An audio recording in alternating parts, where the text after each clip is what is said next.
Nobody knew what to say when the dog walked into the ER, soaking wet, limping, and carrying a flannel bundle in his mouth.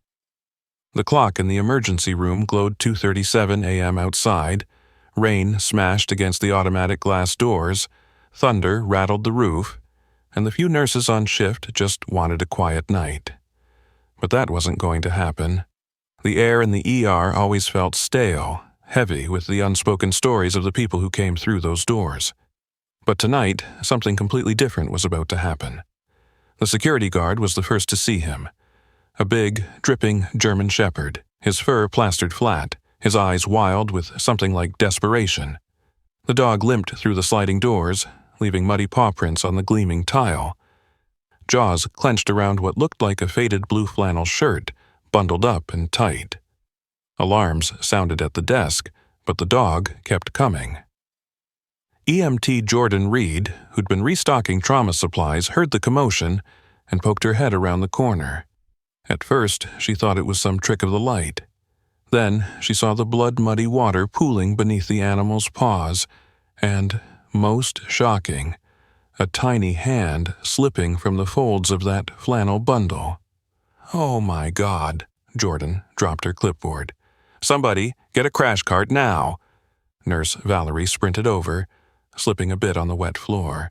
"Is that a baby?" The dog, later called Bruno, set the bundle down gently, backing away just enough to let the nurses reach the child. He didn't growl, didn't bark, just fixed them with wide, pleading eyes, then whimpered, a sound that cut through the beeping machines and the droning storm outside. Jordan reached down, her hands steady but her heart racing. She peeled back the flannel. The baby inside was barely moving, skin icy cold, lips blue. She could see faint breath, just enough. There was a hospital bracelet on the baby's ankle, just a single initial. J. Doe. Nothing else. "We need warm blankets. Let's get him on O2. Stat." Bruno sat, tail absolutely still, gaze locked on the baby. The room filled with motion. Doctors, nurses, voices rising and falling, machines beeping. But through it all, Bruno never moved, except to edge closer each time someone touched the baby. Security tried to corral him out, but he stood his ground. He wouldn't leave the baby. Valerie knelt beside the dog, her voice low and careful. "It's okay, big guy, we've got him. See, we're helping." Bruno whined, shifting his weight from one paw to the other. His right hind leg was bent at a strange angle, likely fractured. Still, he refused to show pain, keeping his eyes on the bundle. The chaos of the ER seemed to shrink around the three of them: Jordan, Bruno, and the tiny, silent infant. The ER's attending physician, Dr. Patel, rushed in. He took one look at the scene. A shivering, nearly lifeless baby, a massive German shepherd bristling with water and nerves, and a room full of staff frozen in shock. "Jordan, get the baby to Trauma 1. Valerie, see if animal control can send someone to check on the dog. Don't let him out of your sight." Jordan carried the baby, now wrapped in heated blankets, toward the trauma bay. Bruno followed, limping but determined, every muscle taut with worry. When a security guard tried to block him, Bruno pressed forward, letting out a low, mournful sound. "Let him come," Jordan called over her shoulder. "He's not going anywhere without this baby." Inside Trauma 1, Jordan worked fast. IVs, oxygen, warming packs. The baby's pulse was thready, but there. She counted fingers, toes, checked for injuries. The flannel was soaked through and reeked of mildew. There were faint bruises on the baby's arms and legs. Whoever had left him hadn't wanted him found easily. Bruno pressed his nose against the edge of the gurney, never blinking. Every time Jordan spoke softly to the baby, Bruno's ears twitched, as if he understood every word. The storm outside only got worse. Wind howled against the windows, power flickered, and the world seemed to narrow to the silent battle for the baby's life. Valerie returned, a towel in hand. She crouched to dry Bruno, who shook but didn't protest. Up close, she saw a scar along his muzzle, a split ear, and the clear signs of hard living. "Where'd you come from, huh? Who taught you to be a hero tonight?" Bruno licked her hand, but his attention stayed on the baby. As minutes stretched on, more staff gathered, drawn by the strange, heartbreaking scene. Word spread fast. A dog brought in a dying baby. Even the most jaded nurses looked on with damp eyes. As the night dragged on, the baby began to stir, a faint cry, a grasping hand. The tension broke like a dam. Jordan laughed, tears running down her face. Bruno wagged his tail just once, then sat back, exhausted but refusing to leave. Nobody had answers yet. No one knew who the baby was, or where he'd come from, or how this battered, injured German shepherd had found the strength to bring him through the storm. But everyone in that ER knew they'd just witnessed something they'd never forget. As dawn broke, painting the hospital windows with watery gold, Bruno lay curled up beneath the baby's bassinet. He refused food, refused water. All he wanted was to keep his eyes on the tiny life he'd risked everything to save. And as the ER finally settled, people whispered to each other about the miracle dog, the storm, and the baby with no name, wondering what would happen next and what strange, desperate love had carried them both through the darkness. Sunlight barely crept through the storm clouds as morning broke over the hospital. The ER night shift was winding down, but nobody felt like leaving.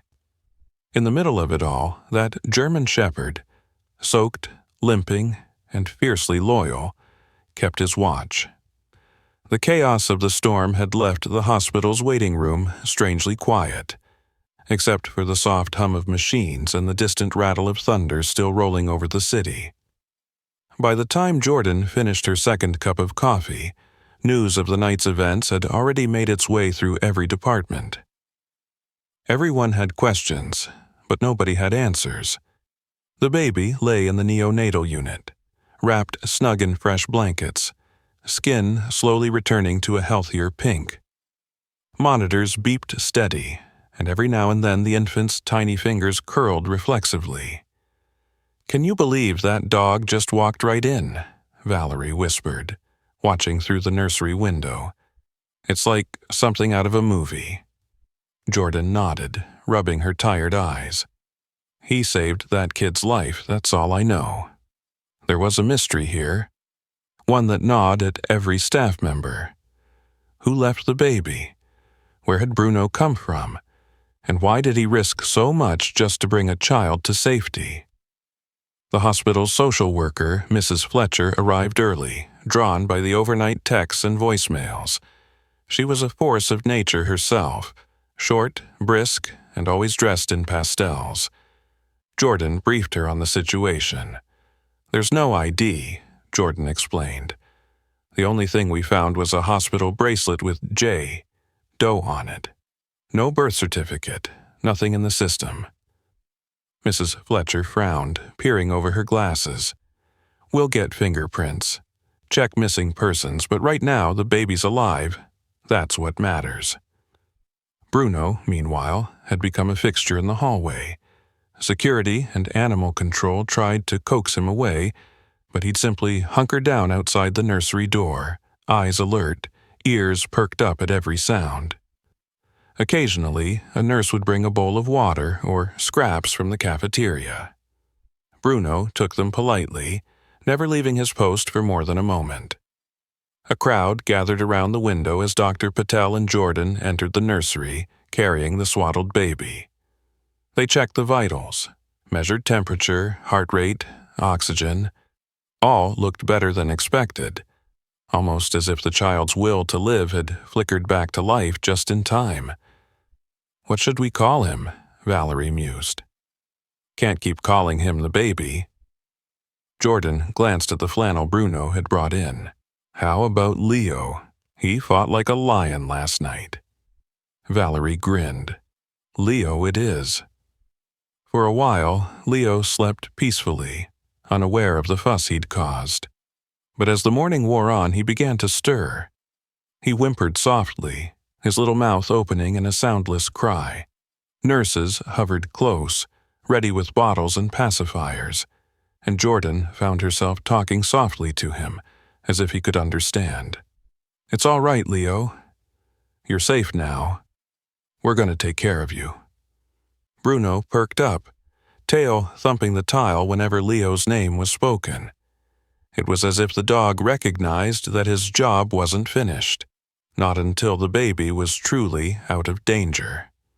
Jordan, exhausted but unwilling to leave, watched Bruno with fascination. There was intelligence in those eyes, something deep, almost human. When she knelt beside him, Bruno pressed his nose to her palm, then returned his gaze to Leo, every muscle tense with protectiveness. Outside, a new drama began to unfold. A local police cruiser pulled up, lights flashing. Officer Kyle Renshaw stepped out. A tall, no-nonsense guy with the kind of calm that comes from years of dealing with emergencies. He walked into the ER, badge clipped to his belt, taking in the scene with a practiced eye. "Morning," he greeted, nodding at Jordan and Valerie. "I heard we had a baby dropped off by a dog?" Jordan let out a breath. "That's about the size of it." Kyle crouched to look Bruno in the eye. The dog watched him warily, refusing to flinch. "He's not aggressive?" Kyle asked. "No, just determined," Jordan replied. "He hasn't left Leo's side since last night." Kyle took notes, his expression growing more serious. "We'll need to check the area, see if anyone saw where they came from, and I'll want to look at that bracelet. Sometimes the initials can lead us somewhere." Jordan handed him the flannel, careful not to disturb Bruno. The officer inspected it, then gently reached for Leo's wrist to examine the bracelet. "J. Doe," he muttered. "It's probably meant to be anonymous. Somebody wanted this baby found but didn't want to be traced." Bruno's ears twitched. He nudged at Kyle's shoe as if urging him to hurry. Kyle stared at the dog, then at Jordan. "Does he do that a lot?" Jordan smiled, tired. "Only when he wants something." Kyle stood thoughtful. "All right, let's see if he'll show us something." He motioned to Bruno, who rose shakily to his feet. The dog glanced once at Leo, then padded toward the door, looking back as if to say, "Come on." "Is he trying to lead us somewhere?" Valerie wondered.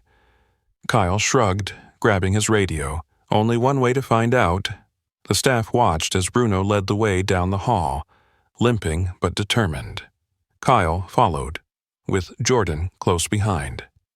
At each corner, Bruno paused, looking back to make sure they kept up. Out in the parking lot, rain still fell in sheets, but Bruno didn't hesitate. He sniffed the air, turned left, and started down the sidewalk, head low. Jordan looked at Kyle. "You really think he knows where he's going?" Kyle shrugged. "I think he knows more than we do." As they followed Bruno down the deserted streets, something changed in Jordan. The exhaustion of the night faded, replaced by a surge of adrenaline, of hope. She glanced at the police officer beside her, then at the dog ahead. "What if he really leads us somewhere?" she murmured. Kyle gave her a sideways look. "Then we follow. All the way." Back at the hospital, Leo slept on, unaware of the search that had begun for the truth behind his arrival. Bruno led the way through puddles and alleys, pausing only to sniff at familiar scents or peer into dark corners. The city was waking up now. Garbage trucks rattled, lights flickered on in apartment windows. But for Jordan, Kyle, and Bruno, the world narrowed to the chase. Block by block, Bruno pressed on. His limp grew more pronounced, but he never stopped. At last, he paused before a narrow alley behind an abandoned building. Kyle shined his flashlight inside, revealing a trail of muddy footprints, a battered suitcase, and the first sign that this was more than just a stray dog's wanderings. Jordan bent to examine the scene. "He brought us here for a reason," Bruno barked once, sharp and clear, as if confirming her thought. Kyle moved ahead, radioing for backup. Somewhere, in the heart of the storm-soaked city, the answers were waiting. Answers about Leo, about the night that changed everything, and about the unbreakable bond between a battered German shepherd and a baby with no name. And in that moment, Jordan realized. Sometimes heroes show up in the most unexpected ways, leading you toward hope when you least expect it. Rain kept falling in hard, steady sheets, drumming on the hood of Officer Kyle's cruiser as it crawled down the narrow city streets. Kyle glanced in his rearview mirror, watching Jordan and Bruno trudge behind him. Jordan in scrubs and a borrowed raincoat. Bruno limping but moving with a sense of purpose you couldn't ignore. The streets felt abandoned this early in the morning. The only sound the distant wail of a siren and the slap of puddles beneath heavy boots. Jordan pulled her hood tighter, glancing down at the battered German shepherd by her side. Every few steps, Bruno would pause, nose twitching, then look up at her as if urging her on. She found herself talking to him without thinking. "You know where we're going, don't you?" she murmured, voice almost lost in the rain. Bruno didn't answer. He just shook the water off his coat and pressed forward, leading them deeper into the tangled maze of alleyways behind the hospital. Kyle slowed the car, flicking on his hazard lights. He didn't want to lose sight of them for a second. At one corner, Bruno stopped dead, his body tensed. Ears pricked forward. He sniffed the air, then bolted, as fast as his injured leg would carry him, toward a row of crumbling houses hunched together like old men sheltering from the wind. "Wait!" Jordan broke into a run, slipping on the slick concrete. Kyle was out of the cruiser in a flash, radio crackling on his shoulder. "Unit 17, I'm on foot, following a lead with ER staff and K9. Possible site connected to last night's incident." They crossed a sagging chain-link fence, stepping over piles of trash and broken glass. Bruno ducked under a shattered porch railing, tail stiff, nose to the ground. The smell hit them all at once. Damp wood, mold, the faint tang of something rotten. Jordan gagged, covering her mouth. Inside the half-collapsed house, sunlight barely made it through broken boards. The floor was littered with old bottles, filthy clothes, and the debris of a life that had unraveled. Bruno nosed around, whining, pawing at a heap of blankets in the corner. Jordan's heart slammed in her chest. "Is someone there?" Her voice shook, echoing off the bare walls. Kyle shone his flashlight around. The beam caught a battered crib, one rail splintered and hanging loose. Toys scattered in the dust. Taped to the crib was a note. Crumpled, smeared, but just legible. "If he makes it, thank him." I didn't know how. Jordan's eyes darted over the words, her breath catching. Kyle crouched down, picking up a stuffed bear missing one eye. There was a hole in the wall, and rainwater dripped steadily onto a mattress barely covered by a stained sheet. "This is where they were," Kyle muttered. "The baby and maybe the mom. Whoever wrote this, they were desperate." Bruno whined louder, pawing insistently at the crib. He circled back, nose brushing the note, then looked straight at Jordan with something that felt like a question. Jordan swallowed, voice tight. "He brought us here to show us this. But why? What are we missing?" In the corner, a pile of empty water bottles and fast food wrappers. Kyle sifted through the trash, finding a used hospital wristband, twin to the one on baby Leo's ankle. Same initials. J. Doe. "Looks like someone tried to take care of the baby for a while," Kyle said. Then something happened. They ran out of time, or hope. Bruno prowled the tiny room, whining as if searching for someone just out of reach. Jordan found herself studying the walls, scratched, covered in faded crayon marks and the outline of a handprint, as if a child had tried to leave some trace of life behind. The sense of loss pressed in on her, so heavy it hurt to breathe. She imagined a mother, scared and alone, sheltering her baby from the world, watching hope drain away with every passing hour, until the only thing left was a desperate gamble. A sudden sound, a cough, harsh and wet, echoed from the next room. Kyle snapped to attention, hand dropping to his radio. "Police! Is someone there?" Silence. Then another cough. Jordan's heart pounded. Bruno darted forward, nose to the door, scratching urgently. Kyle motioned for Jordan to stay back, then pushed the warped door open with his foot. The room was empty, except for the lingering smell of smoke and a torn piece of a woman's sweater draped over a chair. Jordan moved carefully, scanning for signs of life. Nothing. The cough had faded. Maybe a neighbor, maybe a trick of the echo in these ruined halls, or maybe someone slipping away before they could be found. Back in the main room, Bruno circled the crib one last time, then slumped to the floor exhausted. He let out a sigh, a sound so human it made Jordan ache. Kyle read the note aloud, voice low. "If he makes it, thank him. I couldn't. I didn't know how." He folded the note, slipping it into an evidence bag. Someone here tried. They tried, but they couldn't finish what they started. Jordan knelt next to Bruno, stroking his matted fur. "You finished it for them," she whispered. Bruno closed his eyes, finally relaxing, as if he'd fulfilled a sacred mission. They searched the rest of the house but found nothing else, just echoes, water damage, and the unmistakable presence of lives interrupted.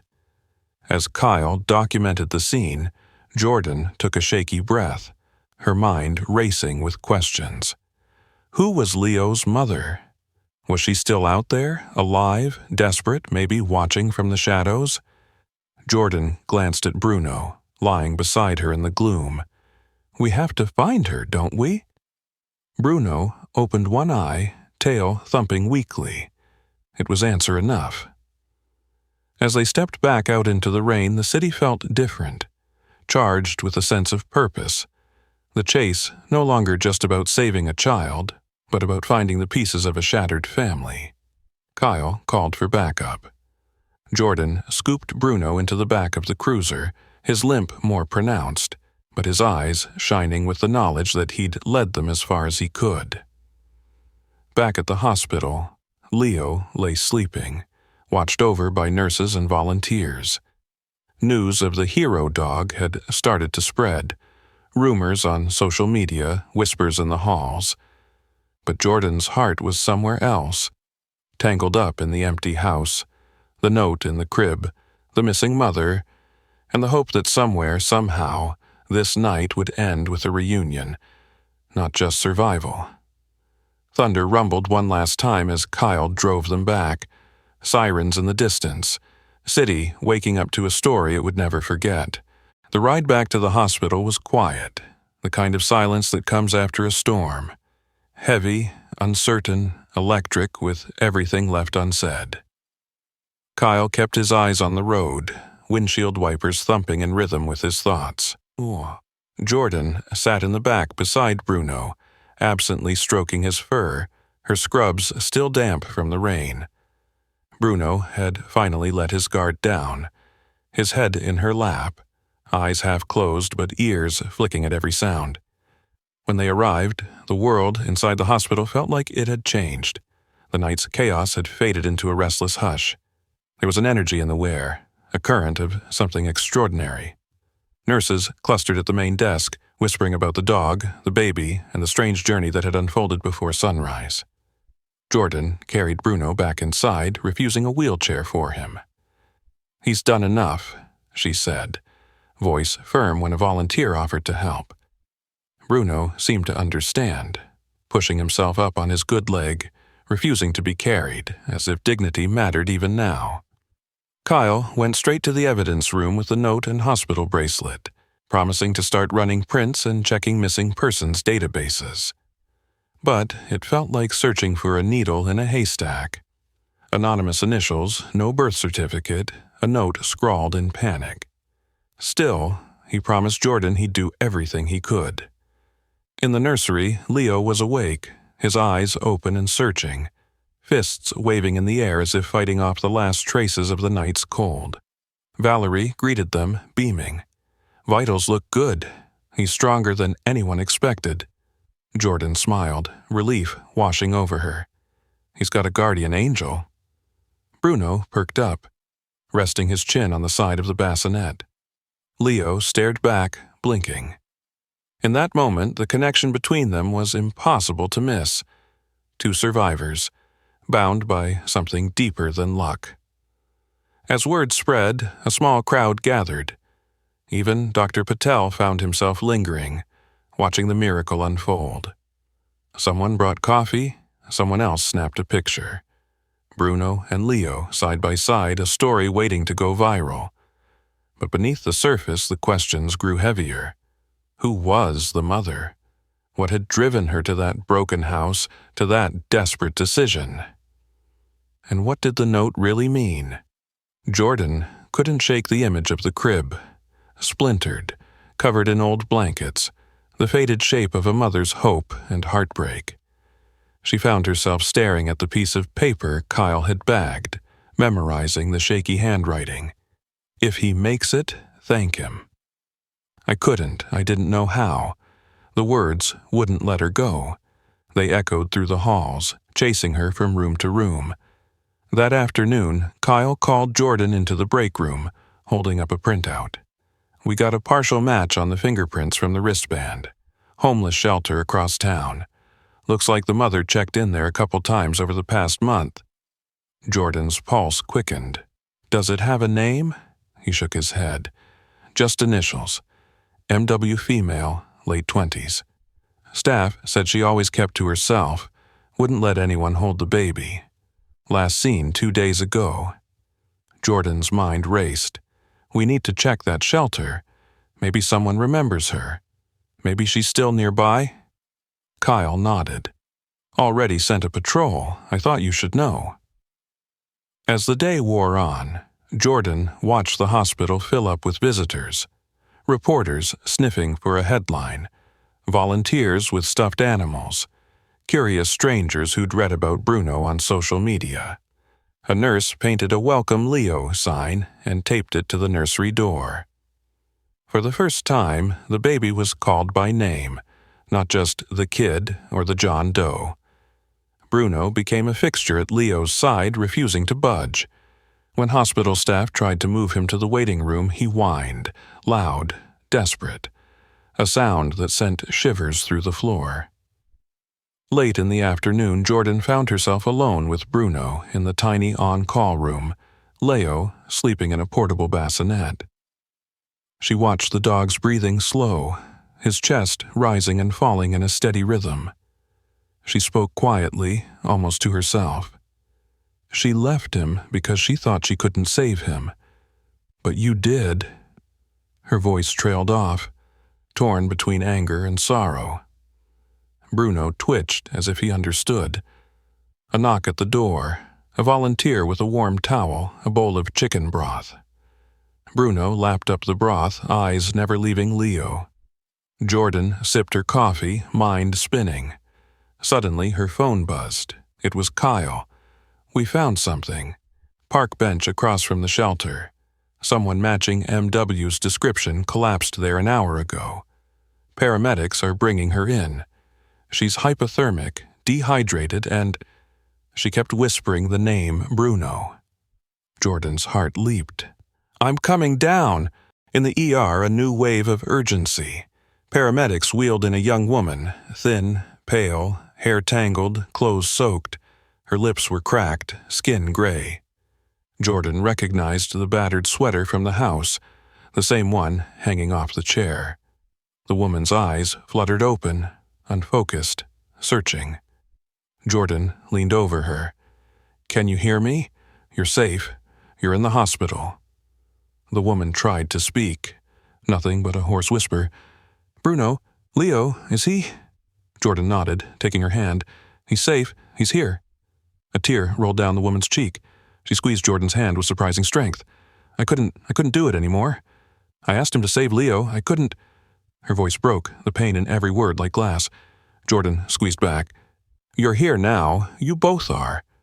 For a moment, the world shrank to that tiny circle of hands, one nurse, one mother, and the echo of everything that had nearly been lost.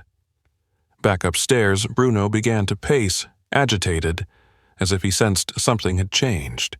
Jordan returned with news. "She's here. She asked for you, Bruno." Bruno barked once, sharp, urgent, and headed for the elevator before anyone could stop him. The reunion happened quietly, in a curtained-off ER bay. The mother, Maya, as they would soon learn, lifted her head as Bruno entered, tail thumping against the floor, his whole body shaking with relief. Maya reached for him, fingers knotting in his fur. "You found him," she murmured. "You did what I couldn't." Bruno pressed his head into her chest, eyes closed, as if holding the weight of two hearts at once.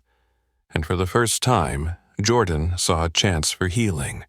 Not just for Leo, not just for Maya, but for herself, too. Maya's first night in the hospital passed like a fever dream.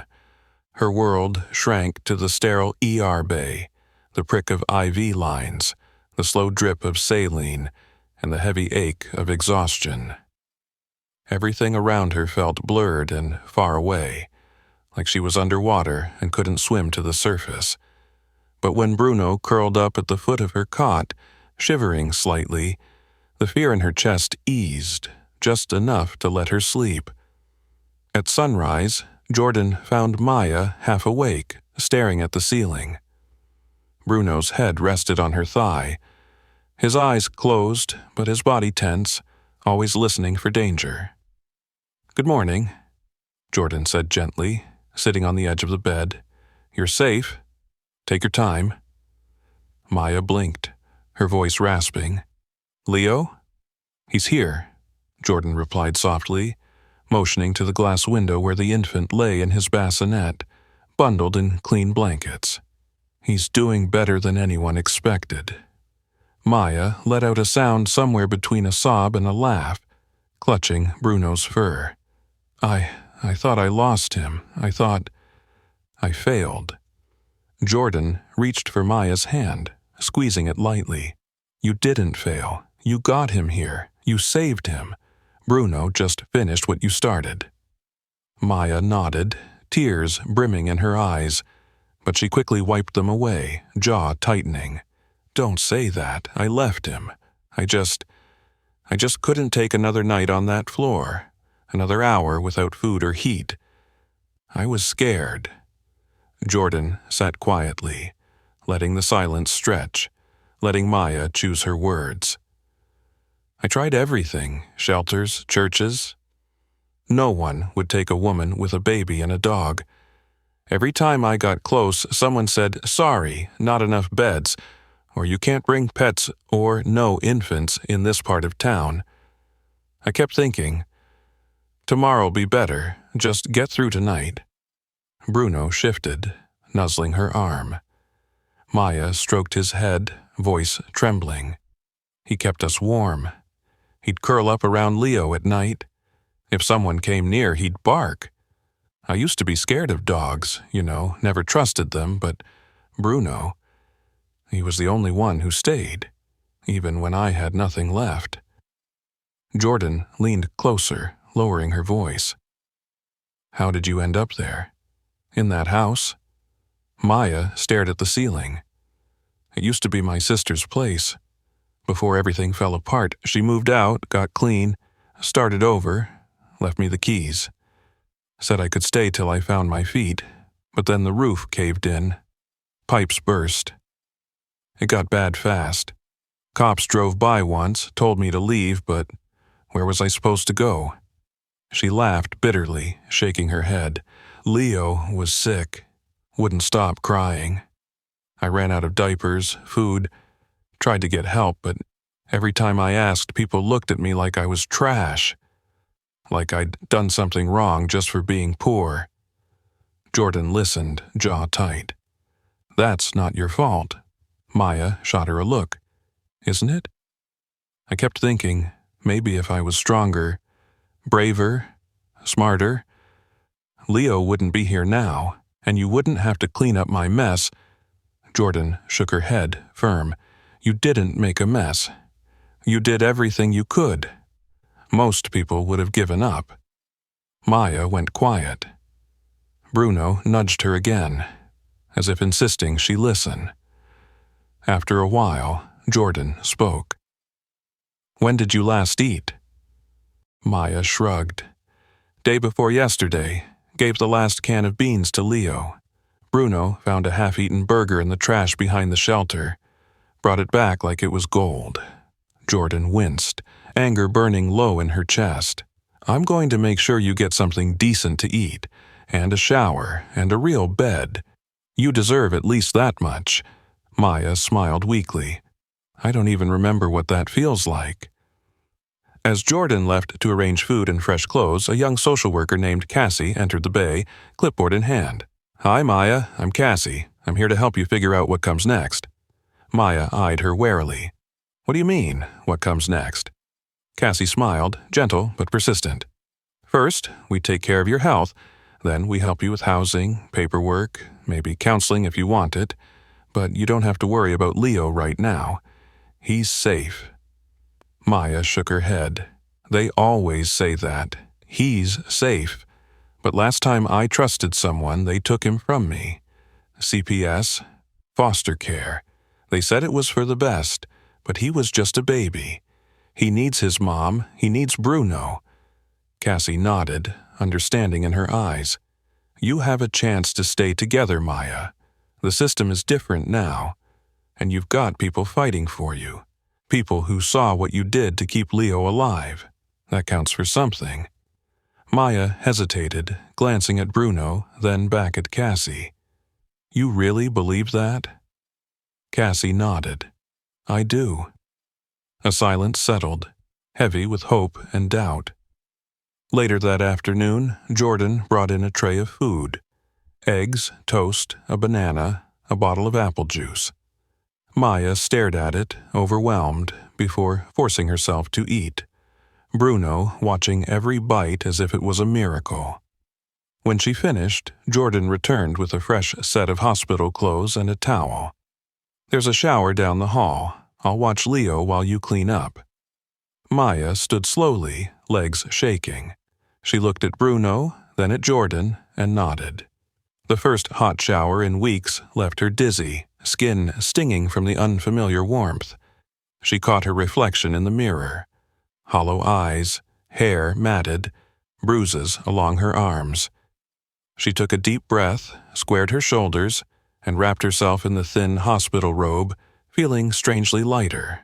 When she returned, Leo was awake, eyes wide. For a moment, Maya froze at the doorway, unsure if she was allowed to touch him. Jordan smiled, beckoning her closer. He knows you're here. Go on. Maya picked him up, cradling him gently. Leo's hand wrapped around her finger, strong and trusting. Maya blinked away tears. Bruno pressed his nose to her leg, tail wagging just once. Maya knelt, holding Leo in one arm, Bruno's head in the other. I'm sorry, she whispered. I'm so sorry I almost gave up, I promise. I won't again. Jordan watched, heart swelling with something she hadn't felt in years. Hope, fragile but real. As night fell, the three of them, Maya, Leo, Bruno, formed a circle in the quiet of the ER, bound by something that could never be measured on a chart. The shadows in Maya's eyes faded, just a little, replaced by a determination that nobody could break.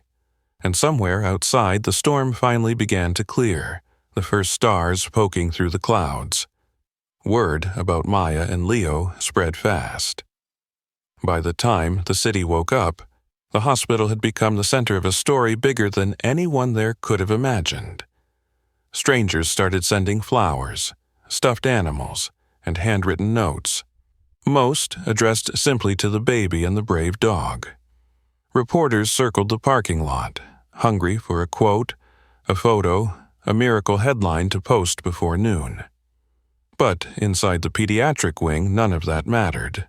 For Jordan, the only thing that counted was that Maya and Leo were alive, and finally, after so many nights in the cold, had a fighting chance.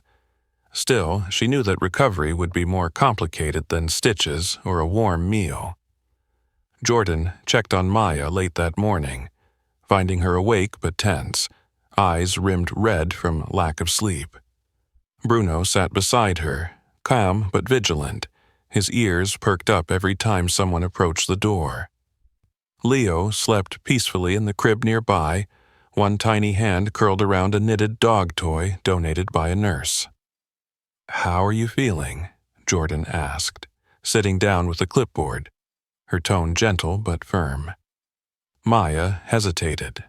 "I don't know," she admitted, voice barely above a whisper. "Everything's spinning. Feels like I'm still outside waiting for someone to tell me to leave." Jordan nodded. "You're safe. But there are a few things we have to talk about, all right?" Maya tensed, hugging her knees to her chest.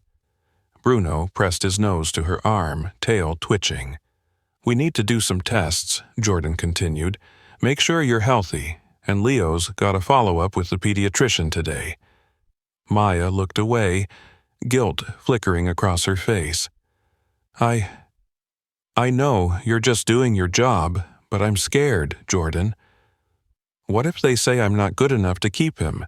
Jordan reached for her hand, squeezing gently. "No one's taking him from you, not as long as you're willing to fight, and you already proved you'd do anything for him." Maya swallowed, glancing at Leo, then at Bruno. "He's all I have." As they talked, a knock sounded at the door.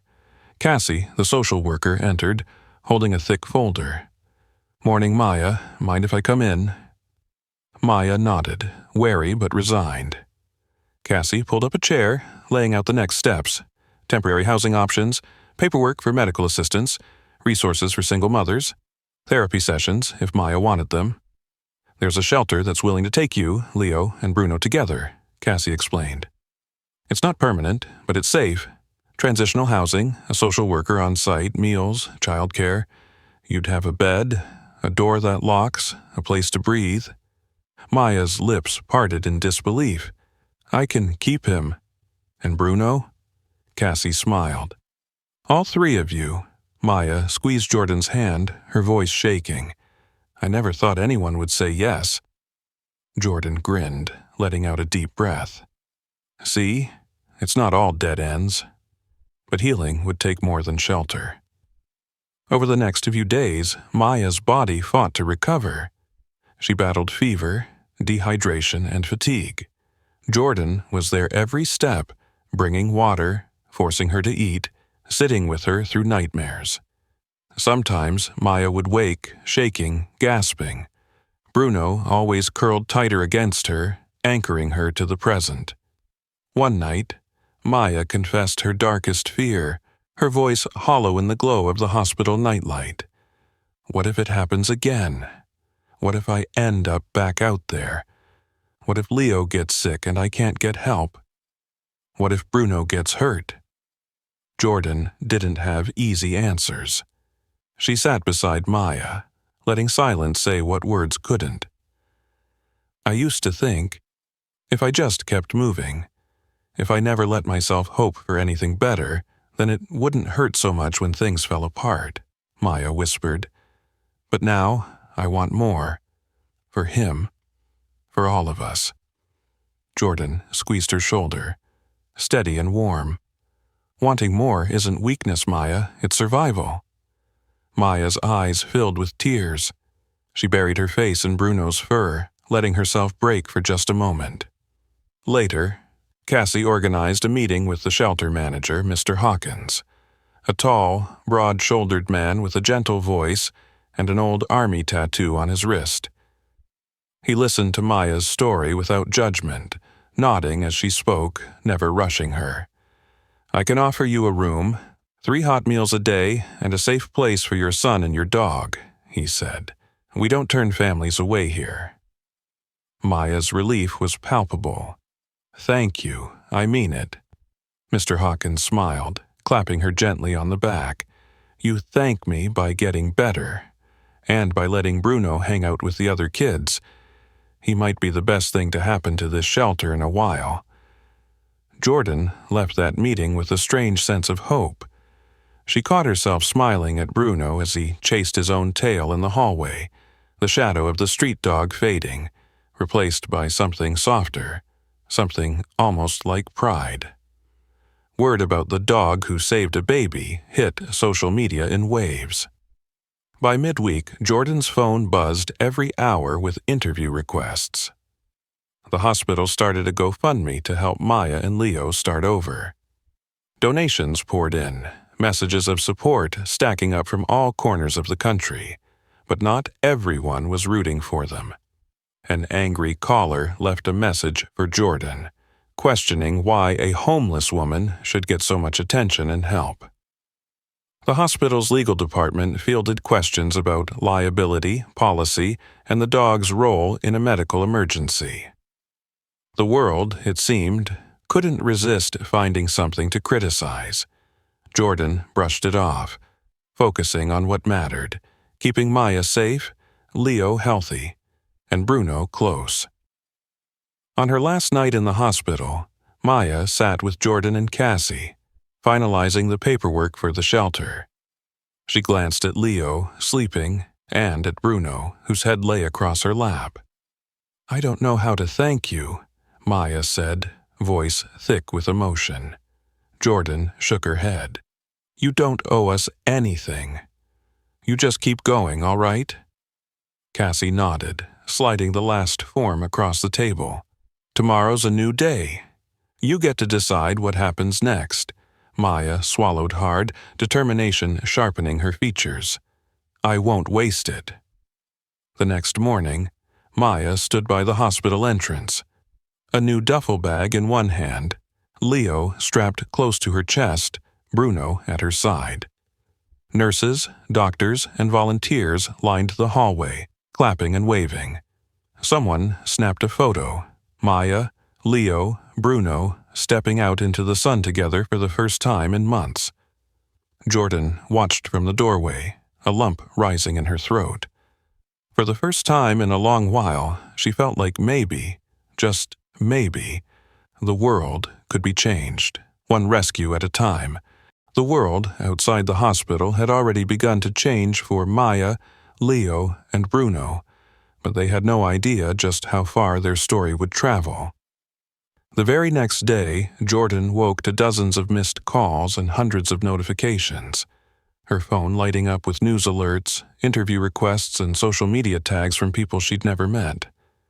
It started with a single tweet. A nurse had posted a blurry photo of Bruno curled up at Leo's bassinet, eyes alert, the faintest flicker of a smile on his doggy face. A dog walked through our ER last night carrying a baby in a flannel bundle. If you're looking for proof that heroes come in all shapes and sizes, this is it. Within hours, the tweet exploded. National news outlets picked up the story. Headlines screamed across every feed. German Shepherd saves abandoned newborn in the storm. Dog delivers baby to hospital door, staff in tears. The local news van parked in front of the shelter before breakfast. A camera crew trailed after Maya, trying to catch a glimpse of the trio everyone wanted to meet. Maya couldn't wrap her head around the sudden attention. 1 minute, she was invisible, just another woman on the margins, struggling to get through another day. Now, people sent care packages, handmade blankets, stacks of diapers, gift cards, and even little knitted sweaters for Bruno. A little girl from Idaho mailed a letter written in purple crayon. Dear Bruno, you are the best dog ever. I wish you were my dog. Love, Grace. At first, Maya flinched every time a stranger approached. She kept Leo close, one hand always resting protectively on his back, Bruno walking between them and the world. But she saw something new in people's eyes. Wonder, warmth, a kind of hope she hadn't seen in years. One morning, as she sat in the shelter's tiny community room, sipping bad coffee, the shelter manager, Mr. Hawkins, walked in holding a laptop. "Maya, you need to see this." He spun the screen around, showing a GoFundMe page, already climbing past $50,000 in donations. Jordan's name was listed as the campaign organizer, her plea simple: let's help Maya, Leo, and Bruno find a home, and let's make sure their next chapter is one filled with hope. Maya stared, stunned. Is this real?" Jordan smiled, tears in her eyes. "It's real. People care. You've inspired them, Maya. Bruno, too." The next day, a journalist from a national magazine arrived, wanting to write an in-depth profile. Maya hesitated, nerves jittery. What if people judge me? What if they think I don't deserve this? Jordan shook her head. Let them see who you really are. Let them see the truth. The interview took place in the shelter's garden. Leo dozed in Maya's arms, Bruno napping at her feet. The reporter, a kind-eyed woman named Ruth, asked gentle questions about life before the storm, about fear, hunger, and love. "Why did you trust Bruno with Leo?" Ruth asked quietly. Maya bit her lip. "I didn't have a choice, and I was so weak I couldn't even walk. I just looked at Bruno and said, 'Please, get help.' I watched him disappear into the rain with Leo, and I thought, 'This is the end,' but I was wrong." Ruth nodded, scribbling furiously. "And what do you hope people learn from your story?" Maya looked down at her son, then at Bruno, whose tail thumped at the sound of her voice. That no one makes it alone. That sometimes the world gives up on you. But sometimes kindness finds you anyway. The story ran online that weekend, complete with photos of Bruno in his new red bandana, stitched with the word hero, and Maya, smiling shyly as she cradled Leo. Donations spiked. Strangers sent job offers, free daycare, even the promise of a used car for when Maya was ready to drive again. One evening, as the shelter settled for the night, Mr. Hawkins made a special announcement in the dining hall.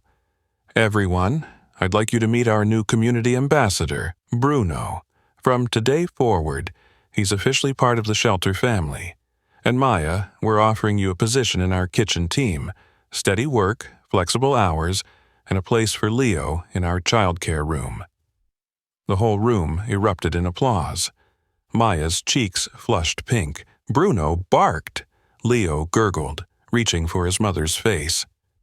That night, Maya lay awake in her bunk, listening to Leo's steady breathing and the soft snoring of shelter residents down the hall. Bruno slept by the door, one ear always cocked for trouble. Maya couldn't remember the last time she'd felt so safe, so wanted. Jordan visited often, sometimes bringing groceries or just to check in, always greeted by Bruno with a wagging tail. She and Maya talked long into the evening about motherhood, second chances, and what it meant to be seen. One day, a teacher from the local elementary school dropped by, asking if Maya would speak to the kids about courage and hope. Maya hesitated. She'd never spoken in public, never told her story to children. But Jordan squeezed her hand, whispering, "You're stronger than you think. And they need to hear this from you." The school gym buzzed with excitement as Maya stood in front of 100 wide-eyed kids. Leo strapped in a sling across her chest, Bruno sitting dutifully at her side. A little boy raised his hand. "Is Bruno magic?" Maya grinned. "He's not magic, but he believes in people, even when we don't believe in ourselves." Another child piped up. "Did you ever want to give up?" Maya hesitated, then nodded. "Yes, but sometimes the world surprises you. Sometimes someone, or some dog, shows up right when you need them most." Bruno barked. The kids laughed, clapping, shouting questions until the bell rang. As they filed out, one girl tugged Maya's sleeve. "You're my hero," she whispered, before running off. The wave of kindness kept growing. Jordan's GoFundMe soared past $100,000. The shelter received enough donations to renovate a whole new family wing, naming it Bruno's house, in honor of the dog who saved a life.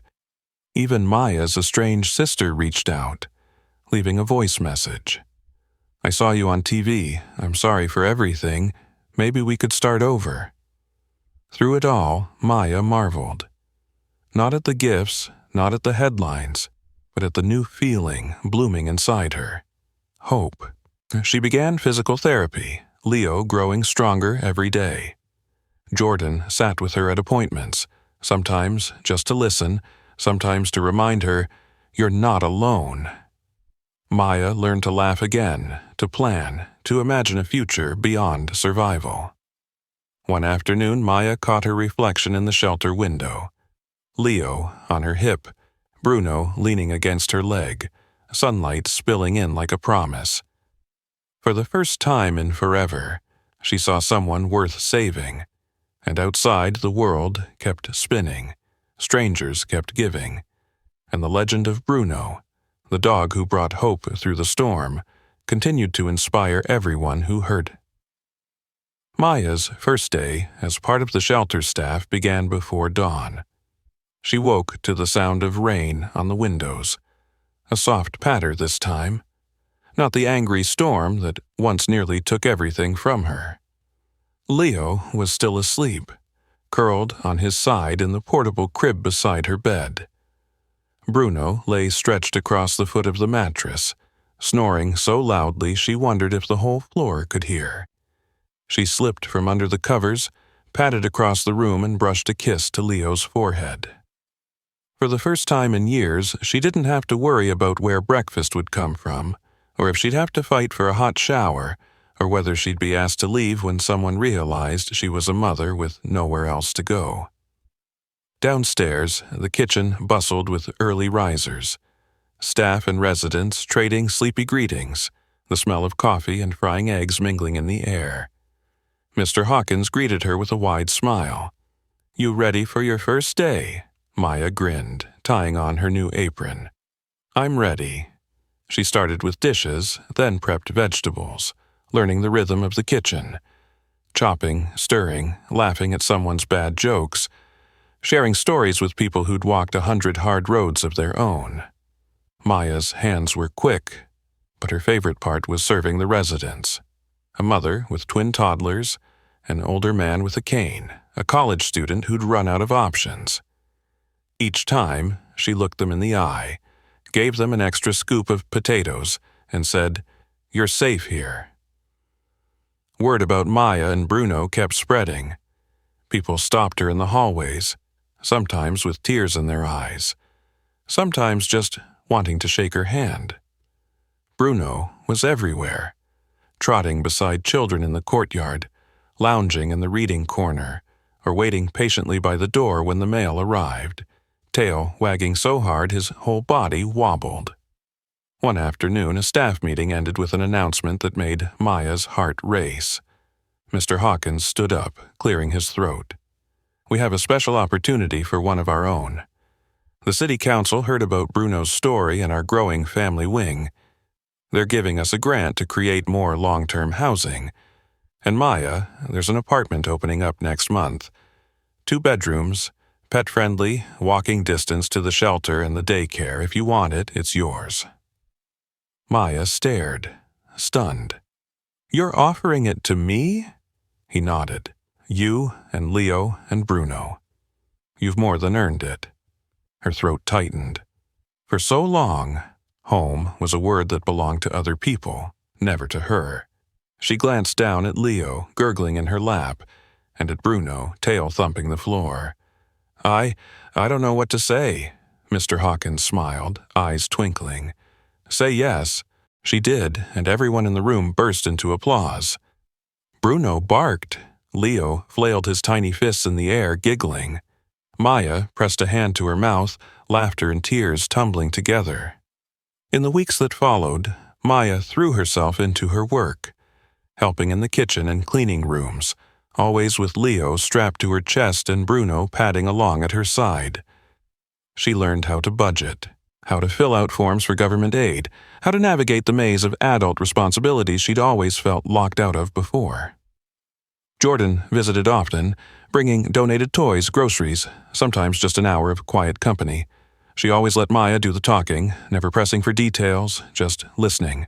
Sometimes the two women sat outside on the shelter's tiny porch watching the sun go down. "Feels weird, doesn't it?" Maya mused one evening. "To feel safe?" Jordan smiled, looking out at the children playing in the courtyard. Bruno, in the center of the chaos, letting toddlers climb over him, never once complaining. Safe isn't weird, it's overdue. One rainy Saturday, Maya moved into her new apartment. The shelter residents pitched in, hauling boxes and carrying Leo's crib up the narrow stairs. Bruno ran from room to room, sniffing every corner, finally settling in a sunbeam on the living room rug. Maya stood in the doorway, keys in hand, heart thumping as she looked at the space, her space, for the first time. 2 bedrooms, a little kitchen, windows that actually locked, a closet to hang clothes in. She unpacked slowly, savoring every moment. Leo rolled on the carpet, gurgling with delight at the ceiling fan. Maya knelt beside him, tears streaming down her cheeks. Bruno sat at her side, leaning into her shoulder. "This is ours now. Can you believe it?" For the first time, she let herself imagine a future. She hung drawings Leo had made in daycare, squiggly rainbows and stick-figure dogs, on the fridge. She stocked the pantry with groceries bought with her own paycheck. She set up a dog bed for Bruno in the corner, though he always preferred to sleep beside Leo's crib. Every day brought new routines: walking to daycare, clocking in for her kitchen shift, grocery runs with Leo giggling in the shopping cart and Bruno trotting beside them, tail high. At night, they'd curl up together, Maya reading children's books aloud while Bruno listened, nose twitching at every silly voice. She still had bad days, memories that gnawed at her, shadows she couldn't quite shake. Sometimes she woke in a cold sweat, certain someone would take all this away. But the fear faded, bit by bit, replaced by something steadier.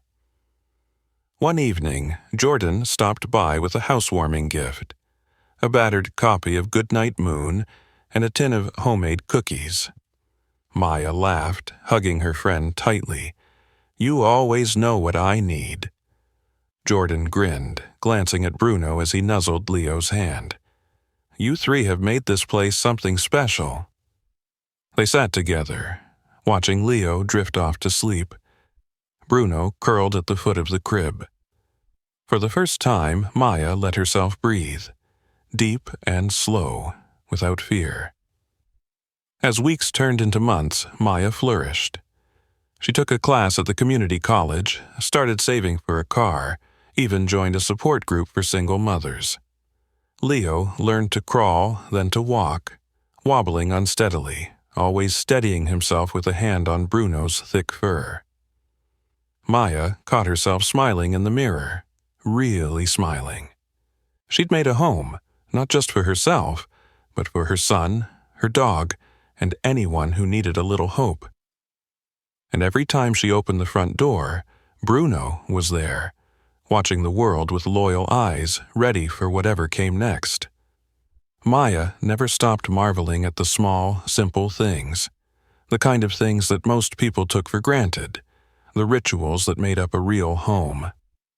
Every morning, she woke to the sunlight sneaking through her bedroom blinds, the soft rustle of Leo turning in his crib, and the thump-thump of Bruno's tail against the floorboards, announcing a new day.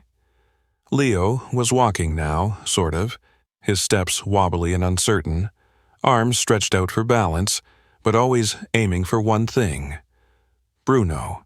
The German shepherd moved patiently from room to room, letting Leo cling to his back or steady himself on Bruno's thick fur. Sometimes Leo would lose his balance and tumble into a heap of giggles, Bruno barking, and circling back to nudge him gently to his feet again.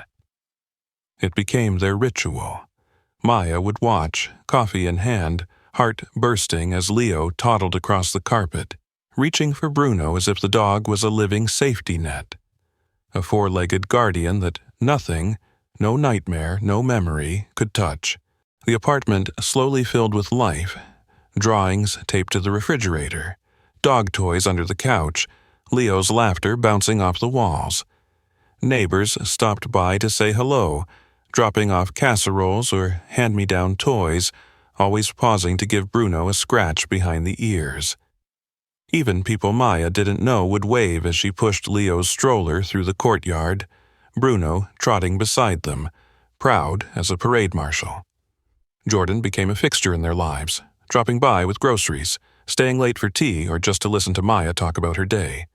Sometimes, when Maya felt herself slipping, when memories of the shelter or that cold, broken house threatened to return, she'd call Jordan, and her friend would be there within the hour, no questions asked. One night, after a long shift at the shelter kitchen, Maya found herself sitting on the floor of Leo's room, watching her son sleep. Bruno lay curled at the foot of the crib, nose twitching, paws moving as if chasing something in a dream. Maya whispered into the quiet, "How did we get so lucky?" Bruno opened one eye, tail sweeping the floor. Leo, half awake, murmured, "Bru, no." Maya smiled, reaching over the crib railing to stroke Leo's hair. "Go back to sleep, little lion." The bond between Leo and Bruno was more than loyalty. It was survival, hope, and a love that had carried all three of them through fire and flood. Maya remembered the darkest nights, when she'd been sure she would lose everything, and how Bruno had kept them warm, how Leo had clung to her even when she'd felt herself disappearing. Now the world was different. Leo grew stronger by the day, learning to speak in single, excited words. "Mama, Bruno, ball," his voice bright and fearless. Bruno became a legend at the shelter, visiting every afternoon, letting children read to him or cuddle him when they missed home. The staff joked he should run for mayor. Sometimes Maya would watch Bruno watching Leo, his gaze protective, gentle, wise. It was as if the dog had appointed himself guardian of their small family, and nothing would ever shake that vow. One afternoon, after a particularly hard day, work had been stressful, bills piled up, Leo had a tantrum that lasted an hour. Maya found herself doubting everything again. She slumped at the kitchen table, head in her hands, fighting tears. Bruno patted over, nudged her arm, then set his chin in her lap. Leo crawled up beside them, wrapping his arms around Bruno's neck, eyes wide. Maya laughed, wiping her eyes. "You two are going to be the end of me," Bruno barked. Leo squealed, echoing the sound. The laughter chased the doubt away, at least for a while. As months passed, the apartment became more than shelter. It became a home, filled with memories and new beginnings. Maya celebrated Leo's first birthday with a cake covered in blue frosting, Bruno licking icing from Leo's fingers, the shelter staff singing off-key in the living room. Maya took pictures of everything. Leo sleeping on Bruno's belly, Bruno sprawled in a patch of sunlight, Leo feeding Bruno bits of banana and giggling when the dog made silly faces. She printed the photos, tacked them up on the wall above the dining table, a gallery of all the ways they'd rebuilt their world. Jordan, ever watchful, noticed something changing in Maya, a lightness, a sense of purpose. One evening, as they sat on the balcony watching Leo and Bruno play in the fading light, Jordan spoke up. "You know, you're not the same woman who walked into that hospital." Maya stared at her hands, thinking, "Sometimes I don't even recognize myself. I keep waiting for someone to say it's all a mistake, that I don't deserve any of this." Jordan shook her head. "You fought for it. You never stopped fighting, even when you wanted to give up." Maya nodded, voice thick. "It's just hard to believe it's real." Bruno barked, as if to say, "Believe it." That night, Maya sat up late, journaling as Leo slept and Bruno watched the door. She wrote about hope, about fear, about the ways life could change when you let yourself trust, when you let others help, and when you finally believed you were worth saving. She wrote about the dog who had saved her child, and who, in the end, had saved her too. When Leo caught his first fever, Maya panicked, her old fears clawing at her chest. But Jordan was there within minutes, calm and steady, helping her cool Leo's forehead, holding her hand through the worry. Bruno never left Leo's side, curling protectively around him, nuzzling his cheek until the fever broke. When Leo finally smiled again, Maya wept, clutching her son and her dog, vowing she'd never let fear win again. Spring brought new beginnings, flowers blooming outside the apartment, neighbors planting tomatoes in the courtyard, kids racing their bikes while Bruno played referee. Maya joined a writing class, telling her story for the first time in public. She spoke at a city council meeting about the need for more shelters that allowed pets and children, her voice shaky at first, but growing stronger with every word. And always Bruno was there, by Leo's side, by Maya's side, proof that love and loyalty could survive anything. One evening, as the sun set over the city, Maya found herself on the couch, Leo curled up in her lap, Bruno sprawled across their feet. She closed her eyes, breathing in the peace that finally felt real. "Thank you," she whispered, to the world, to fate, to the strange, beautiful luck that had carried them this far. Bruno's tail thumped twice, soft, certain, and in that quiet, Maya finally understood. Home wasn't a place. It was the people, the moments, and the bonds you built. One day, one act of kindness, one leap of faith at a time. Morning light spilled through the kitchen window, painting everything gold. The old table, the stack of mail Maya hadn't opened yet, the tiny handprints smudged across the fridge.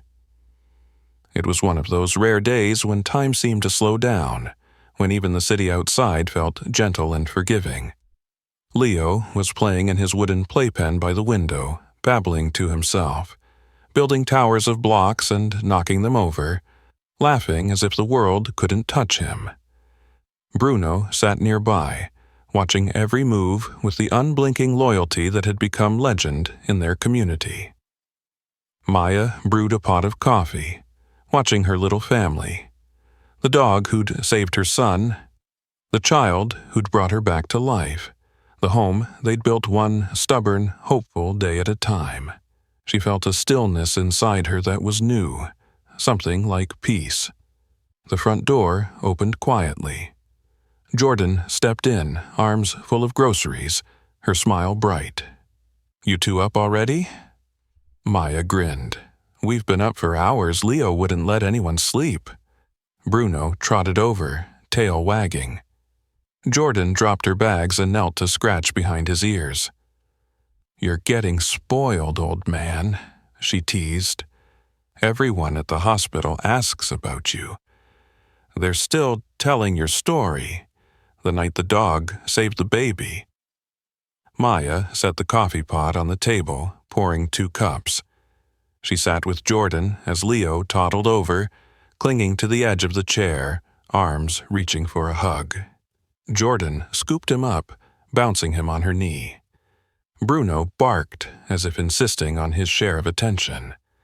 There was laughter in the air, the kind of laughter that comes from deep relief, from surviving things no one else can quite understand. Outside, a neighbor waved through the window. Maya waved back, heart warm. Later that day, Maya bundled Leo into a jacket, clipped a red bandana around Bruno's neck, and headed out for their walk. The apartment complex was alive. Kids riding scooters, gardeners tending flower beds, a cluster of neighbors chatting by the gate. Everyone knew Maya's little family. Everyone greeted them by name. They passed the community notice board, now decorated with a new flyer. Annual Family Day, this Saturday. Bruno the hero dog, special guest. Maya laughed, shaking her head. "You're a celebrity now," she told Bruno, who barked, and puffed out his chest.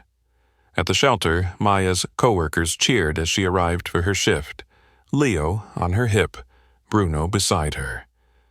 Someone handed her a card, signed by all the families who'd found safety at the shelter, each one scribbling a note of thanks or encouragement.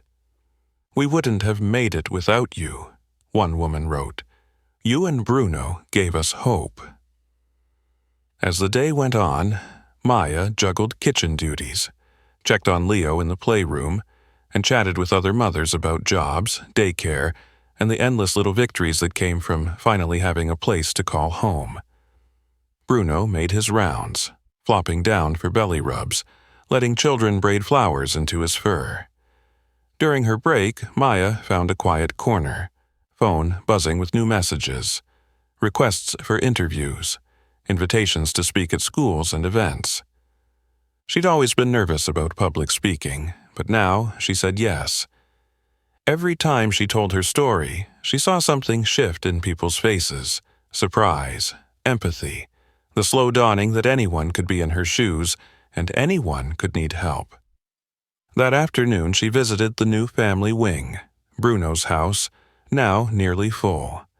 She paused outside the door to a small apartment, hearing a baby's laughter inside, a mother singing softly.